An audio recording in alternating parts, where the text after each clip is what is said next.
John, ஒரு 15,000 rupeesல ஒரு நல்ல ஐட்டமா வாங்குங்க. 15,000? Just 15,000 rupees, right? 15,000? No. முதலாளி ஊருக்கு போன உடனே செலவுக்காக ஏங்கிட்டு இருந்தேடா ஜான். பாத்தி வச்சிடுவோம்.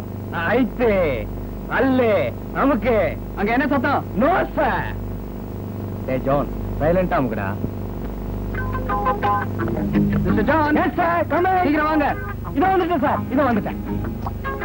Rory Rory Rory. காலிப்பட்டியை பார்த்த உடனே கபீருங்க போகுது. வெயிட் இல்லைன்னு நினைச்சு உப்புமா குறைச்சிட்டானுங்கன்னா வெயிட்டா ஏதாவது எப்பவுமே 30,000 ரூபாய் வெயிட் இருக்க பரவாயில்ல. 15,000க்கு 30,000க்கு எங்கேயோ இருக்கு. கையில கொடுத்த உடனே வச்சு பார்க்க போறாங்க.